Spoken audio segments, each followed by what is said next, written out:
What is up, you guys? I'm Cameron. And I'm Tatiana. And this is And Just Like That. On today's episode, we're going to be talking about something super, super deep. Yes. Which is marriage after the yes. Whew. So, before we get started, as usual, let's start out with prayer. And like we say any other time, if you are in your vehicle and you are listening to this podcast, I am so grateful that you're listening to this podcast on wherever you're going. But make sure you keep your eyes on the road. We want you to make it where you're going safely. So just listen to our prayer and pray along with us. If you are not, we ask that you close your eyes, bow your heads, and pray along with us wherever you are at. With that being said, bow your heads, close your eyes. Dear Jesus, we just ask that you speak through us, through this podcast episode, through this podcast in general, and just touch the many of lives and touch people's hearts, and just guide our words, guide our hearts, guide our minds to speak the right words for us to touch many people, Lord. Father God, I ask that you can just bless the listeners to this podcast with whatever things that they are going through. Just be there for them. Touch them, Lord. Touch their hearts, Lord. I ask these things in your holy name I pray. Amen. Amen. Oh, I love it when you pray. Oh, thank you. Getting all giggly. Well, thank you. Thank you. So let's go ahead and dive right in. So this is truly, and I think that we talked about this personally before we got here, that this is going to be one of the deepest conversations that we probably ever have on this. Well, I don't know for sure ever have on this podcast, but I know for this season, Yeah. it's one of the deepest conversations that we are having. Oh, yeah. So let's open it up with talking about what we thought love was before Jesus. Okay. So so let's talk about you. Give me your input. What did you learn about love, and what things from other relationships and things of that nature do you feel you carried into our marriage? I used to think that love meant showing up each and every day. Mm-hmm. And it was more so through just kind of like that silent presence, just being there, being there physically and being there emotionally, just being the ear to listen and not, show any personal emotions, not showing any emotions. Yeah. I used to also think that love was also just showing up with random gifts, showing up, just randomly with like flowers or chocolates just out of the blue, stuff like kind of like a whole Valentine's Day thing. Yeah. But, just out of the blue, just out of random, because to be honest, that's what I grew up watching in cartoons. That's what I grew up watching in like movies, just the romance, the over dramatic romance, or not dramatic, but the over what's it called? Exaggerated. There we go. Over exaggerated romance, where you got to show up with the giant teddy bear and the box of like 20 chocolates and the dozen roses bouquet and everything like that, just every so often, and not expect anything in return. That's what I thought or used to think that love meant, And it was also, through loyalty as well, just being loyal. Yeah. All the time. That meant like not even having another female or another girl's name in my phone or anything, like, for that matter, even if it was just, some person that, was helping me out on my homework in high school. Yeah. Or a friend that, I needed some advice from. As soon as I started dating, that was it. It was just like all girls be gone. And I just had be gone girls. And I just had one girl's name in my phone, and that would be it. Yeah. And so that's the way I kind of like showed or used to think that love meant. Mm-hmm. Um, how about you? Can you tell me your side? So I think for me, um, I used to think that love meant like, I learned that love was just, it was conditional. I feel like. Yeah. I also feel like I learned that love kind of had to be earned in a sense. Yeah. Um, for me, love was like, I guess I kind of created in my mind like my own kind of just based off of like, I guess a mixture of things, just books and society and movies, kind of what love was supposed to be. But I think that I learned that love was just earned and that love was conditional. You know, I learned that love was, like, it's you give me this, or like I'm done, Yeah. you know, or it's like I have to have this or I'm done. There was just always just conditions to it. Right. Or it's like you had to do all of these things for someone to just love you. Like there wasn't like love despite doing all the things. It was just like you had to do like a whole bunch of things for someone to love you. Yeah. So it was really based on like love being earned and then love also being just very conditional. Yeah. And I just saw a lot of like conditional love in general. And just love being shown through, I would say, a lot of control. That's what I saw. Okay. And shown through, I guess you could say, sex. All right. And loyalty as well. Loyalty is something that has always been pretty big too. Yeah. um so yeah, I think that's what I saw love was. um do you believe that love equals like someone always making you feel good? Do you think that your past self believed that love just always equaled someone always making you feel good?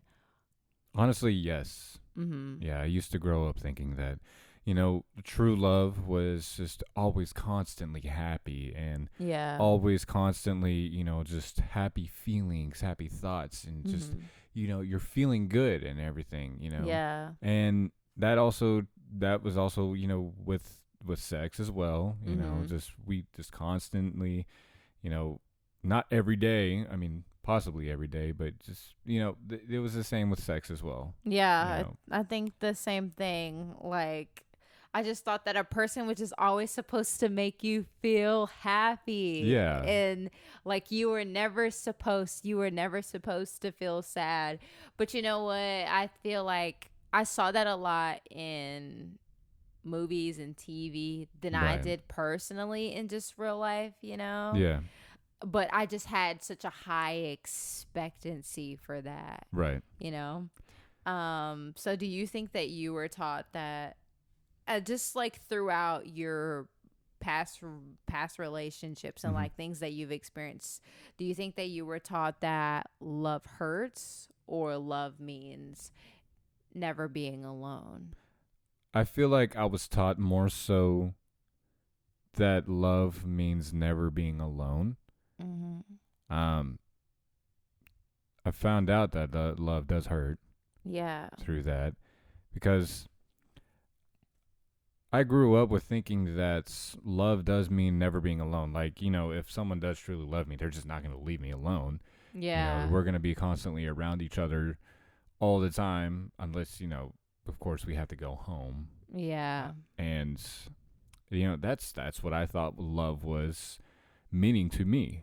I Yeah. thought we just had to be around each other 24/7, enjoy each other's presence, getting used to being around each other all the time. And, I that is what I thought. Mm-hmm.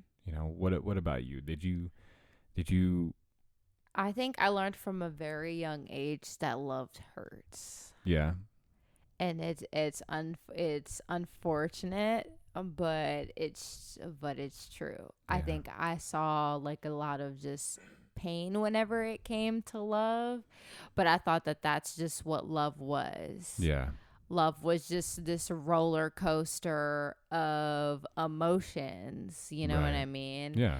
I also can kind of see where you're saying where you felt like love also meant never being alone, because I could see that too, like oh, we love each other, like you're never supposed to leave me. Exactly. You know? But I think a lot more for me it was that love hurts. Yeah. You know? So what baggage do you think we carried from past relationships then into our relationship, which then led into our marriage? Oh boy. Where do I where do I begin? Tough question. Very tough, because there's so much Mm-hmm. that I realized that I've carried over, Yeah. and I could definitely tell you trust issues is one, Mm-hmm. control, and honestly feeling like I do constantly needing to prove myself. Wow. Yeah. And that was those are the major things Mm-hmm. that I know that I definitely carried over in our marriage, is at least those. I know there's a aspect of codependency there as well. Mm-hmm. Um but yeah, definitely trust issues, because I remember whenever I would go somewhere, or Mm-hmm. not I go some where you would go somewhere, Yeah. and I would just feel so anxious. Mm-hmm. I would feel so nervous. I would be like, where's she at? Where's she going? Where is she? Kind of controlling almost a little bit, I guess you could say, Mm-hmm. as well as trust issues. And that's just because I've been hurt in that aspect. I've been Yeah. hurt. Like, my trust has been broken so many times. Yeah. And, you know, the, you, I, you know, shoot, where do I come back to, honestly? Yeah. Sorry, this is difficult for me to talk about too. Yeah. Along with definitely having to prove myself, Mm-hmm. having to prove that I am a good person, Yeah. that I am not going to break your trust, that I am going to remain loyal. Mm-hmm. And I felt that I had to already prove that without you having to ask, without you having the need for me to prove that. I felt like I needed to go ahead and take that step before anything, Mm-hmm. to prove to you that I need to do this before anything else. Yeah. And, it's because, like I said, in past relationships, there's been times where I've been questioned whether I'm loyal or not, and I'm like, Mm-hmm. of course I am. Of course I'm loyal. I mean, I'm not gonna go over here and, be like some other guys and, go and have eyes on other women, or, Yeah. I'm not gonna do that. And I guess that's where that comes from. You felt like you had to prove that before it even got there. Yeah, before I even got to that point. Yeah. So that's from my aspect. What about you? I would say too, for me, the top thing was trust issues. Yeah. And it is from, being cheated on a lot. Yeah. And, just a lot of manipulation as well that I had dealt with in past relationships. Yeah. I think another thing that I brought into our marriage was control issues. Mm-hmm. Because I had been in relationships before where the other person was just so controlling. Yeah. And then whenever it got to our relationship, it was so hard for me to be this person where it was like, I guess I just did not want to be controlled, period. Right. You know, so then it was kind of like off the ramp with with control issues, pretty much. I got you. Not that it was like, here, eat these green beans or I'll kill you. But you know, it was just a matter of like, if you like had said something to me and it was like something you like, I was just very, you know, defiant. You know, I wasn't, you know, like the type of person where it was like, I would be, I guess you could say, like submissive in a way to what you'd say. Yeah. Or like if you wanted to do things a certain way, I was just very defiant like towards that, you know. Yeah. And it came from a place of having, you know, control issues. I think that another thing that I carried into our marriage, I guess you could say, was just a really strong case of over independency. Yeah. For you, it was codependency. For me, it was over independency. Like, it was like, I can do all of this on my own. Oh, yeah. And, you know, unfortunately, I still Yeah. kind of struggle with that. But, you know, it was just really, really bad whenever we, you know, first got married. And I think that I was in constant, I don't think that I was in a constant, like, trying to prove myself mode. I think I was in the constant, and you know, it's kind of sad for me to say that out loud, but the constant of, I need you to prove yourself to me mode. Right. Because I was in these relationships also where it was like, I had lived for years and proved myself to the other person mode. So then I had went from being the person who had to prove herself to other people to then it's like, I need you to prove yourself to me. Yeah. You know? Yeah. And it wasn't something that I said out loud, but it was just like in the small things, you know? Yeah. And I think that that was the baggage from my end that I felt like I carried Really? into our relationship. Okay. Now, I do want to ask you this. Mm-hmm. Did you, but whenever you came into this marriage, were you expecting of me to heal the wounds that someone else had caused? You know what, I truly believe so. And I say that because I think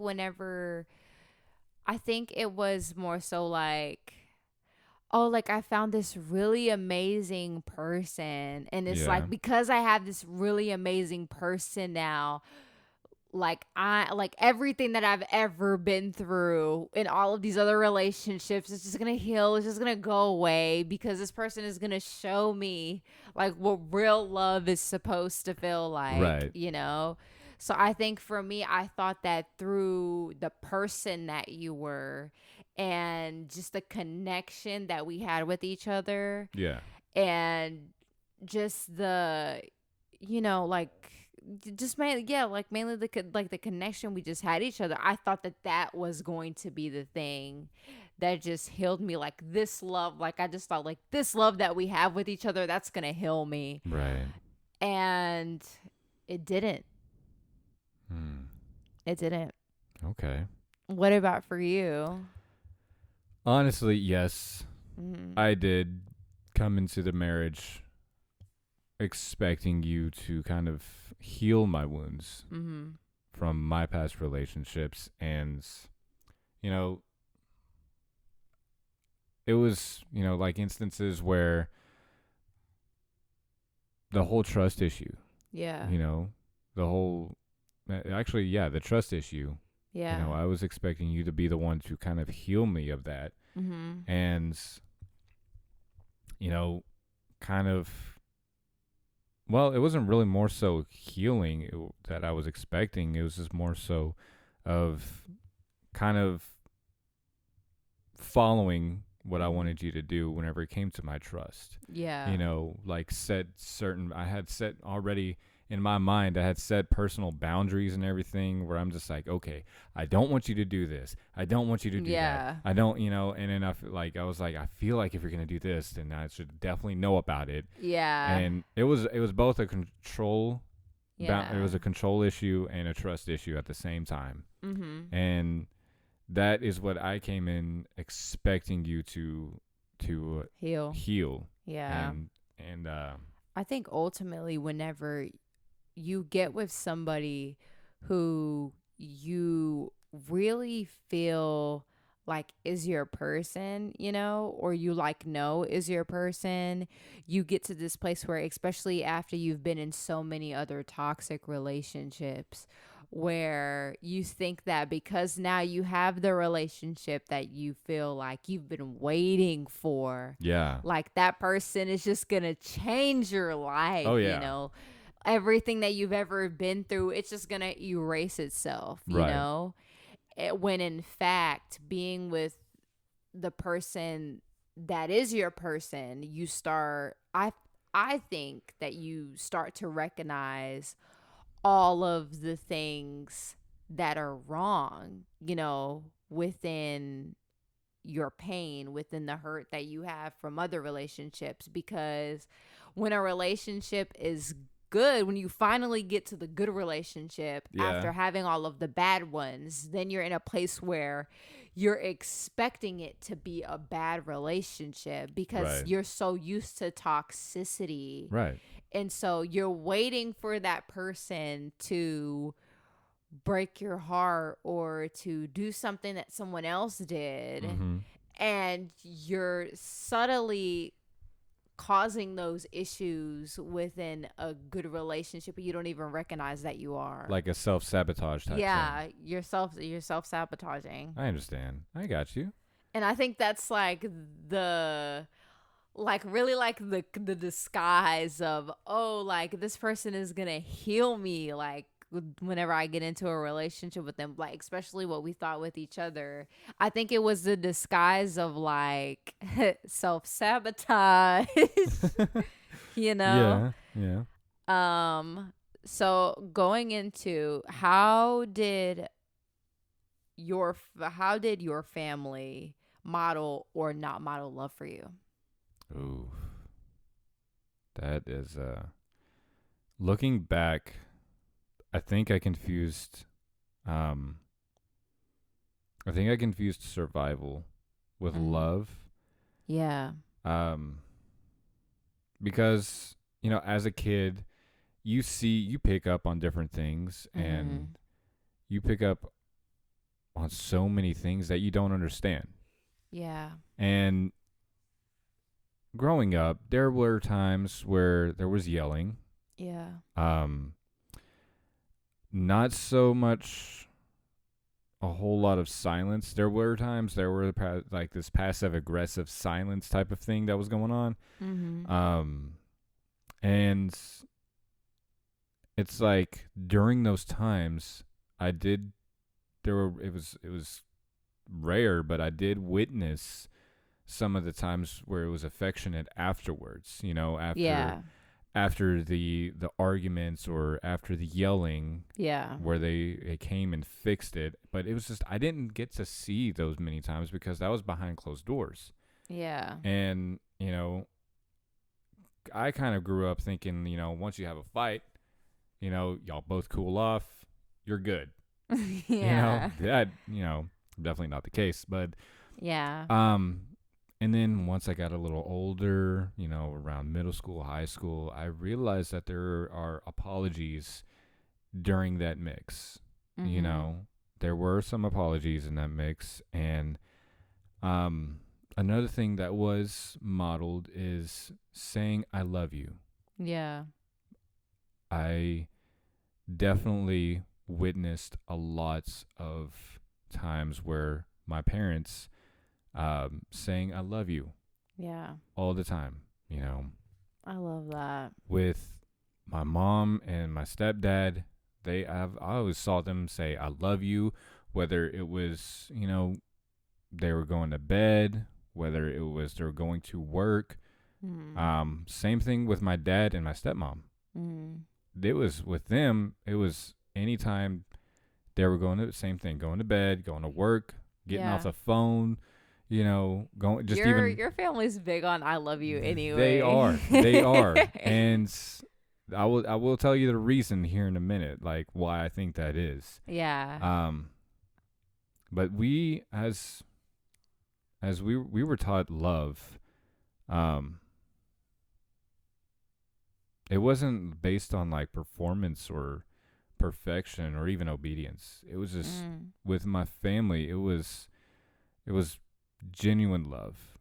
Mm-hmm. That's what I think anyway. It was genuine love. I didn't think it was like based on performance or perfection or obedience or anything of that nature. Mm-hmm. So yeah, that's what I think about that. How about you? Oof. This is a deep one, isn't it? This is so deep. Oh my Yeah. gosh. Holy Spirit was like, I'm gonna work through you in this episode. Clapped his hands and rubbed his hands together. He's like, all right, let me get to cooking. All right. So honestly, there was yelling for me. Yeah. There was a lot of passive aggressiveness. If I'm gonna be honest with you, I did not see a lot of affection in my household as a kid. I didn't see a lot of affection growing up. My family wasn't really big on affection. Um, and apologies weren't that really big either. Yeah. My family was the type where it's like if we argue about something, you kind of just are like you're expecting each other to forget about it. Yeah. I guess you could say.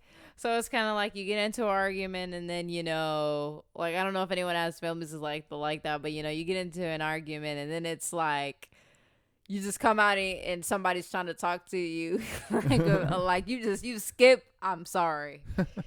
Wow. So there wasn't very much of apologies that I saw.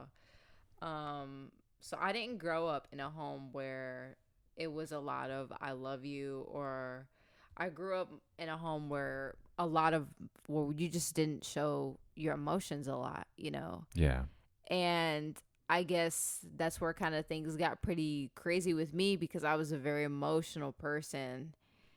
So I think that I was taught, I don't really know what I was necessarily taught whenever it comes to love, if I'm going to be completely honest. But I did feel like whenever it came to love, it was out of performance. You think so? Yeah, I think that it was out of performance. I think that, if you did what you were supposed to do, Yeah. you felt what could be similar to love, Okay. but that's a pretty tough one for me. I actually really don't know how love was really I guess I could say, yeah, I guess I could say performance. It was, just doing things for each other, Yeah. like taking care of each other when each other was sick, or like giving each other money to go to the store or something or something like that. It was always just like it just seemed very, performance based. I got you. So looking back, I think I confused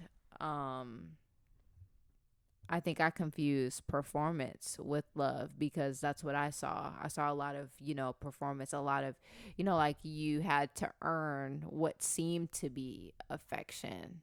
I understand. In a sense. I got you. Okay. So I guess how do you think the world taught us to love before Christ? Ooh. Oh man.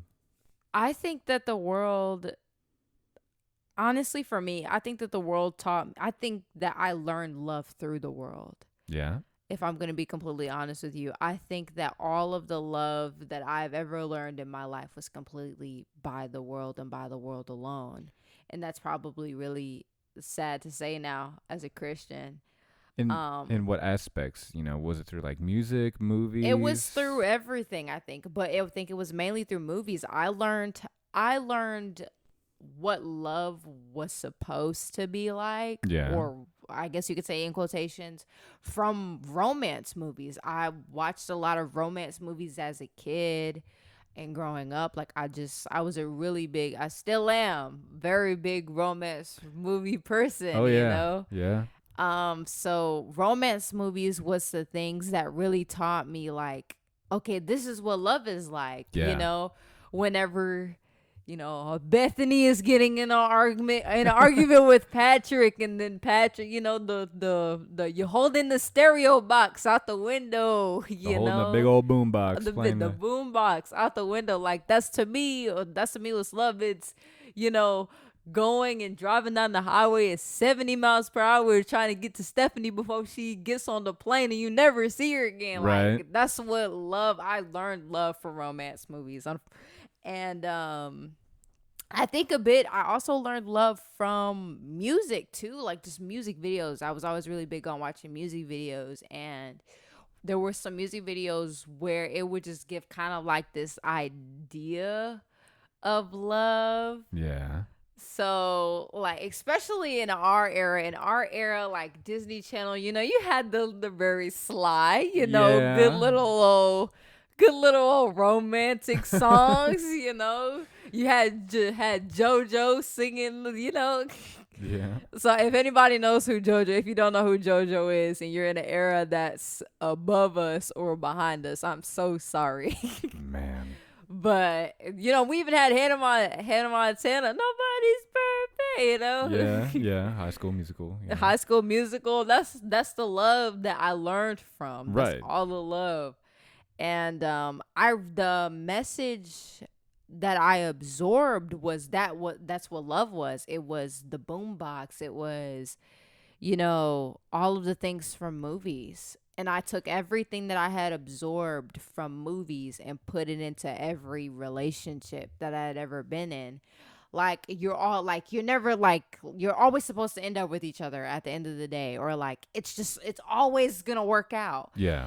Because romance movies, a lot of them, they have this repetition of, it's like it always works out. Like, no matter what happens, it just always works out somehow. I got you. And then in life, whenever it came to relationships, even if the relationships were really toxic, I was like, it's just always gonna work out. Yeah.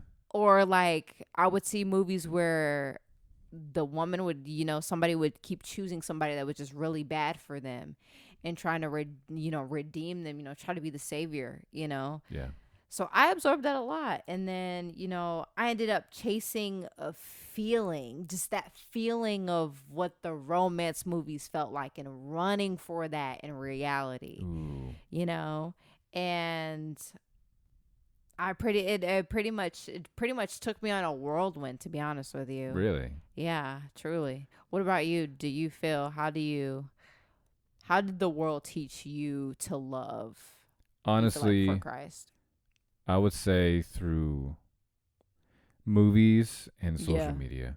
Oh, social media is a good one. Yeah, because like, especially like with the movie aspect, you see a lot of the fairy tale kind of, the fairy tale kind of love, where it's like you said, the love, the romantic gestures, where it's boom box, where it's the boom box, the guy standing outside in the rain with a boom box, or with the rose petals in the shape of a heart, or the gondola with candles on it, just the romantic side of things that that you always see, but you never see the ugly parts. Yeah. Which is in that instance, and then, of course, there's also social media too. Yeah. Where you see the couples holding hands, they're taking romantic walks on the beach. You see them doing the lighting of the lanterns and letting them up in the sky. Romantic, warm stuff like that. Which, it's okay and all.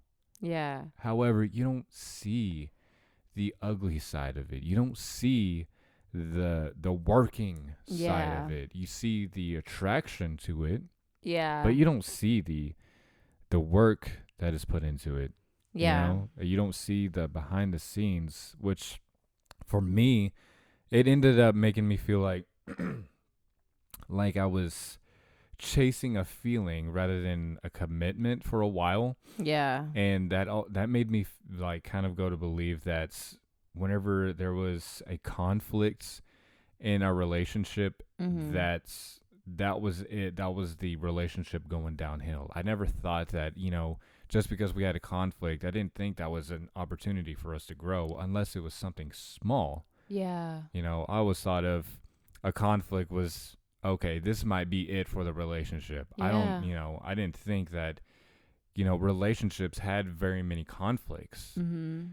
Of course, I was dead wrong, but No, seriously. Yeah, I completely agree. I didn't believe. I thought that conflict meant that something was wrong too. I felt like it meant that like this is it, like something's over. yeah, And I think we could agree, we were both just very, we became people where it's like oh, like we have to fix it. I was yeah, very much so like the I have to fix it. Like if something's wrong, like I have to fix it, right, So I think I brought into our marriage this belief that love should always feel like romance movies. right, That love should always feel, you know, like that feeling that you just, that what is it? That nostalgia, that, you know what I'm talking about. I'm trying to yeah, think of the right word, but I can't right now. But it's yeah, just that feelings whenever you watch.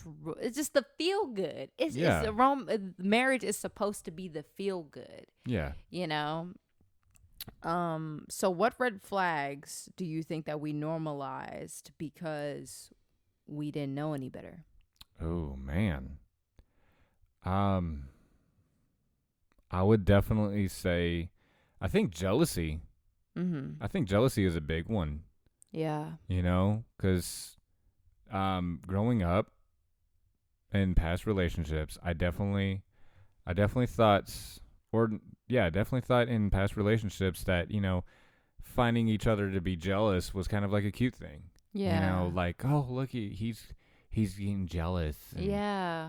I've always heard that girls like the jealous guy. Yeah. Whenever they make their guy jealous on purpose, and they find that adorable or they find that cute, Yeah. and And I just have to ask, why do we think that's adorable for real? I just need to know, like, I why do we think that's adorable? It's not adorable, you guys. It's kind of toxic. if you get an answer, let me know. honestly, and I think another one was making each other responsible for our happiness. You Mm, know, um, I think that's another big one that we kind of yeah. normalized is, if I wasn't happy, that means you're not doing something. Yeah. And that is Pretty toxic. that's pretty toxic. Yeah. Yeah. Um. I think for me, it was using past pain as armor, like in current arguments. I feel like in a lot of our arguments that we would have, or there were sometimes even, I think both of us, we would, talk about things and bring up things that had happened in our past instead of leaving it in the past. And we would use that as an armor to defend the argument that we were having in the current moment. Yeah. And I think that we normalize that instead of understand, like, hey, like this is a red flag, Right. And I also agree, like the thinking jealousy just equals love, Right. you know I think that there is, and I think that that's normalized not just within our marriage, but I think that's normalized a lot in today's society where it's like jealousy equals love. And a majority of the relationships where there's just like that jealousy equals love are the relationships where you don't even recognize are really toxic and very controlling Yeah. and even sometimes abusive, Yeah. you know? So I would have to say, using past pain as an armor and just current arguments. sometimes even just withholding love as a punishment, like Ooh. not talking to each other because we're upset with one another, and it's almost like you're punishing the other person just by being silent, and not talking about it. um and that just being like a normal thing, I you got you. know Okay. Wow. That was really big. yeah, That was big. yeah, I'm so glad that you were open about that, because I know that's it's pretty difficult to be open about something like that, isn't it? yeah, yeah, it is. So let's talk about our marriage before we said yes, Yeah. right? Okay. So I feel like we touched basis on kind of like the foundation of like what we thought love was before Jesus, but let's really get into the nitty gritty of what our marriage was before we became followers of Jesus. Okay. And we touched base on some of this in our testimony episode, our very first episode of the podcast. Yeah. So let's start off with what love meant to us back then, truly at the beginning of our marriage. Was it about, what do you think for you it was about? What is it about being needed? Was it about like what we could get, like not what we could give? Like, what do you think that love meant to us back then? I think love really meant um I think it really meant, could you complete me? Mm. For me, anyway. Could you complete me, and what is it that I can get Yeah. out of this marriage? And also being needed. Yeah. Being able to feel needed as a man Mhm. and as a head of the household, being felt needed, I would Yeah. say. And that's those are the things that I am guilty of thinking that love is Yeah. or was. I think I thought the same way. I think looked at love back then as, you have to complete me. Like, you're you're the missing part of, like, I need someone, like the missing part of myself almost. Yeah, You know? like I'm responsible for filling that hole. Yeah, Yeah, yeah. And I don't think that we knew really what sacrificial love really looked like. yeah, I think it was a lot about being needed. I think it was a lot about just wanting to feel wanted, right. wanting to be accepted by someone, wanting to truly be loved by somebody. And I think a lot of it was also wanting to receive the things that we hadn't received from others as well. Yeah, And I think it was about, what can we receive from this person that we would never see, that we never received from anybody else? yeah, Um, could this person give me what I've never had, you know? yeah, And I think ultimately, because we were together at such a young age, and, this was us rekindling, finding our way back to each other. There was a lot of, things that we skipped whenever it came to getting married, because we had already known each other. yeah, And so whenever we went into it, I think a lot of our expectancy was that we would just start back off where we left off, right. when the reality was, we have been people who had been through a lot of different things already. We'd been through a lot of different pain. We had experienced a lot more. And then at that moment in time, whenever we were kids, we were living in this place of like whenever I say we were living in this place of sunshine and rainbows, it was because we were hiding parts of our lives from each other. And there were a lot of things that we didn't realize were going on with us, not only just personally, Yeah, within our families, but just personally within ourselves, that we didn't even recognize that was going on. We recognized that we really didn't know who each other was. We really truly were just two people in almost like this romantic movie type thing. Like we just, everything just seemed to be so perfect. And I felt like we did a very good job at keeping things so perfect. And I think that the fact that it seemed to be so perfect Yeah. was what sent us downhill, because whenever things became not so good and whenever there was, issues, that's whenever, we started looking at like, oh, because something's going wrong, like this is over. Like because we're having an issue, this is over. Yeah. And that's exactly what happened. Because we were having an issue, it was over. Right.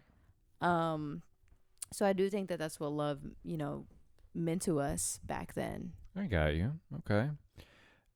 So how how do you think we fought, or how did we fight before Jesus came into the picture?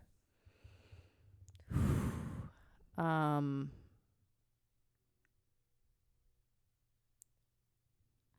going to say for me, I would shut down. Yeah. I was really good at putting up defense mechanisms. And I think this is from a place I think it was from a place of also because of past relationships. Whenever, anything, whenever it came to arguments would come up, period. Yeah. I had a really strong fear for confrontation, because confrontation for me, I never had a good experience with confrontation. Confrontation wasn't a thing where it's like you have healthy confrontation with somebody. Right. Confrontation for me led to me being physically hurt, or, being in tears. It just always led to some type of extreme pain for me. Right. So any sense of any tiny bit of confrontation that there could be, I never looked at it as healthy, even if it could have been a healthy sense of disagreement. Yeah. It was very much like you're in danger. Right. Like this, like you're in severe danger. Like you have to protect yourself. Put in that fight or flight mode. Yeah. So I was automatically in fight or flight mode, and I would put up defenses. Sometimes I would even shut down because I just did not know how to handle confrontation.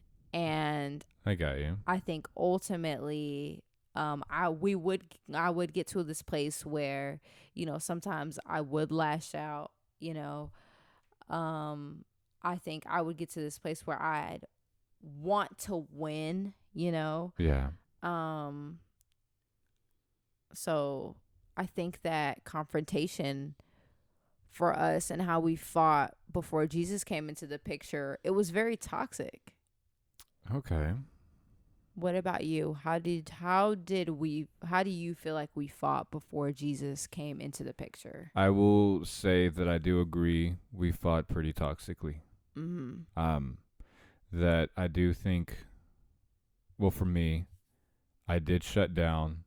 There have been times where I've lashed out, and other times where I would just simply get silent. Yeah. And there have been so many times where I felt like I wanted to win the conversation, but the overbearing feeling of just stay silent or just shut down would be at its peak. Yeah. And then if it was pushed past that,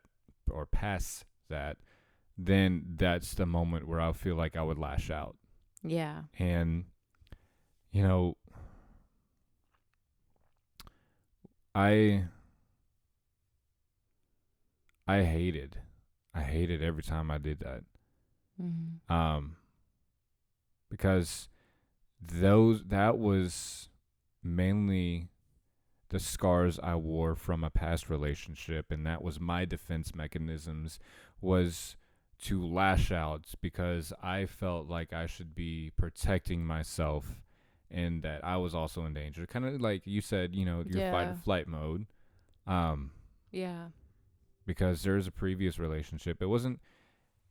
I can't say that it didn't get physical. I wasn't the one who got physical, but there have been times where I have faced the physical aspect of it, Mm-hmm. um, where there was screaming and yelling and just all sorts of emotions. And like I said, I wouldn't be the physical one. I would be the one defending myself, trying to get away from that. Yeah. And it was tough, Yeah. really. It was tough. And I didn't realize, but that is something that I like, one of the defense mechanisms that I brought into our marriage. Yeah. Um, and So do you think that the apologies were real, or do you think that we got to this place where it was just like we would move on? Like, how do you think that you handled it? Like, do you think that you were like, let's apologize, or do you think that you were just like, okay, like, let's move on?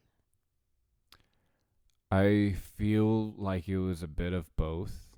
Mm-hmm. It was kind of based on a case by case Yeah. instance, depending on the severity of the argument or the fight, I guess you could say. Yeah. Um, there have been times where I'm just like, oh my gosh, I'm so tired of this. Can we just move on?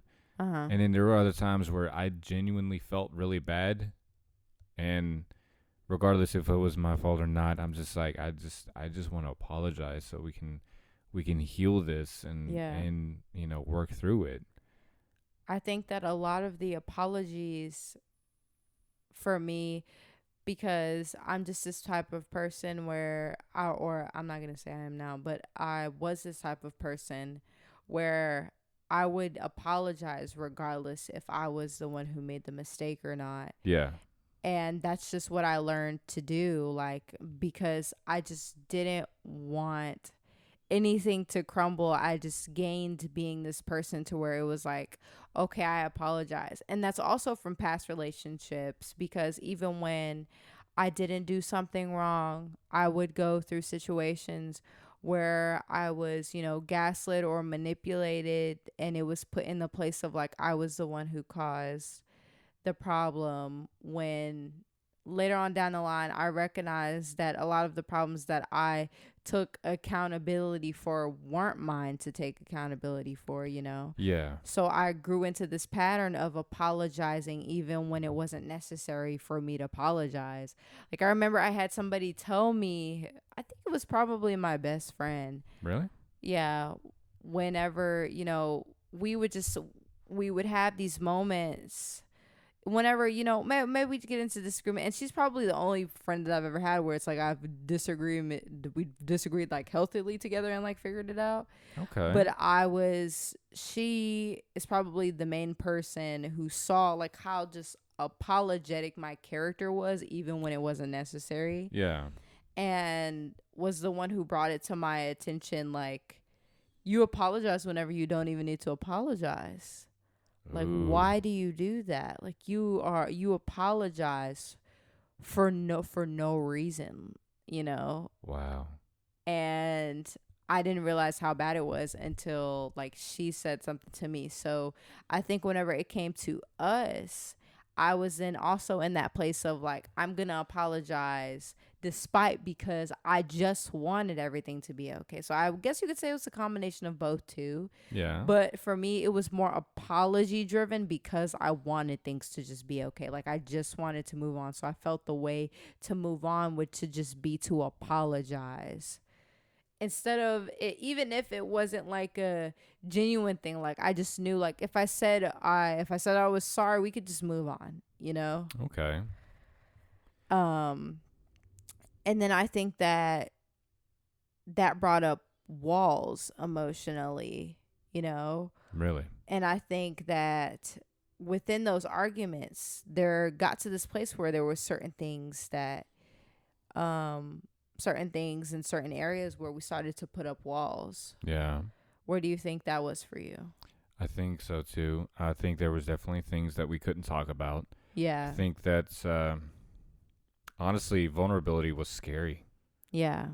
And for me, it felt like I couldn't be vulnerable, borderline non-existent. Yeah. where it was like vulnerability was almost non-existent. And um I tried to trust you with being vulnerable, Mhm. and it's took a lot with all the emotional stuff, Mhm. you know. um it definitely was, it was a lot. It wasn't, one day it's, I'm almost closed up, the next day I'm opening up about everything, Yeah. it was definitely a day to day kind of thing Yeah. where, I was slowly opening up and Yeah. breaking down those walls. Yeah. um I think that for me, like, I was putting up walls, and I think that the more that I put up walls, the harder it was for us to like get through yeah, our issues and work through the things that we did have going on. And I think that that ultimately made things a lot harder too, right, you know? yeah. So, what role do you think pride played in our marriage? Ooh, pride. Mm-hmm. That's a big one. um I think that's I think that it kind of prevented us from taking ownership Yeah. of where we were at faults. Like, especially also where we never said if we needed help. Yeah. Pride definitely got in the way of us admitting that we needed help, Yeah. and definitely admitting that we don't know or didn't know what we were doing. Yeah. Um, and I think that was something that was very hard for us to admit. Yeah. Like, there have been so many times where, you know, you would bring up some situation to me, and essentially you would be like, "Do you know how to do this?" And I would be like, "Yeah, I know how to do this. I Yeah. totally know how to do this." And I'm just on the inside, I'm like, "I don't know. I don't know Yeah. how to do this, but I'm gonna try to figure it out anyway." Yeah. I set myself up for failure whenever I do that. We were prideful to the point of not even being able to communicate about the small stuff. We were. Even communicating about the small stuff was really complicated. And pride did play it started to play a really big role in our marriage. We couldn't admit, like, we couldn't even admit, hey, like, we need therapy, bro. Yeah. you know we couldn't admit that we were struggling, not just within our marriage, but like individually. Right. We couldn't admit that, like, like, I'm self-sabotaging this, or like, Right. like, I do not know how to be in a healthy relationship. Yeah. Or we didn't know how to be like, I'm scared of like where this is gonna go. Like, we couldn't admit, like, hey, I have trust issues. Right. Like, we just couldn't say it to each other. It was almost as if like we preferred at the time to go through the tougher stuff than to say that we were having these internal issues Right. within ourselves that was then causing our marriage to then have issues. Right. Okay. So I think that pride played a really big role. Okay. And I think that we kept trying to fix each other instead of asking God to work on us. And I don't think that we knew how at the time. And I think we knew at one point we needed the Lord, but it's like we just wouldn't. Okay. So what do you think submission and leadership looked like, or not look like? I definitely think we tried to lead ourselves. Yeah. I definitely think that, we took it in our own hands to definitely try to lead ourselves down our own path. Yeah. And we were like, you know what, we got this. You know, I think I was definitely stuck in that mentality where I'm like, I got this. You know? I'm the head of the household. I'm in charge. Yeah. I'm the husband. I wear the pants of the relationship. I'm taking charge and I'm leading this family. Yeah. You know? I can say for 1,000% that we were spiritually lost. Oh yeah, I definitely admit that. Because I mean, this was around the time too where it's like, and I didn't even really think about it up until, I guess you could say probably like a month ago, where it was like I had the crystals. Like we were going and we were shopping for sage for our house because that's like a whole nother story for a whole nother day. But like our house was just, haunted. We might as well just go ahead and say it for real. Was. So there was just a lot of negativity, like where we were living. Yeah. Like the enemy was just really playing into where we were living so much. And then with crystals, crystals is technically witchcraft if we're just being completely honest with it. Yeah. It's something that's really played to be just this thing. But we're just gonna be honest, like we had crystals on the top of our air conditioner. We were saging our house, thinking that sage was gonna cleanse what was going on in our home. Yeah. So we had we had these things brewing that we didn't even realize were contributing to us negatively. So we were just so spiritually lost. We were so unsure of just how to not only just lead, but to follow well. Right. And honestly, the idea of God at first, I think was there, but it wasn't there, Like in the back of your it was like in the back of our mind. Yeah. Like we were searching for something, but we didn't know what for. Yeah. And we kept being pointed into the wrong. We were leading ourselves, of course, into the wrong directions. Yeah. Because, we found ourselves again, like we're purchasing sage, we purchasing crystals, not even recognizing like, hey, this could play a part in what's going on for real. So submission and leadership was just not there. I got you. It just was not there. I definitely feel that. Yeah. Okay. So do you, how about when we leaned on each other's strengths? But what do you think happened when both of us was weak? Ugh. I think when both of us were weak, we crumbled. Yeah. And not only did we crumble, but we crumbled each other. And I think that we continued to crumble for a really long time. And we tried to pick ourselves back up, but we just kept crumbling. Yeah. And I think that whenever we were weak, we were weak. What do you think? No, I think so too. When we were weak, it was bad. We were just down. Yeah. And it felt like the world was just crumbling on top of us. Yeah. And, I definitely feel like we both leaned on each other a lot. Or not even a lot. It was 100% of the time. We lean on each other 100% of the time. Yeah. And it amazes me how much we went through just being like that. Yeah. We really did go through a lot. Yeah. So do you think that there was any spiritual unity before, or do you think we were just vibing and surviving, and was this, the intimacy ever real, or do you think that it was surface level? I think at first we were just kind of like, just vibing, kind of surviving and stuff like that, Yeah. And I do think that intimacy was real.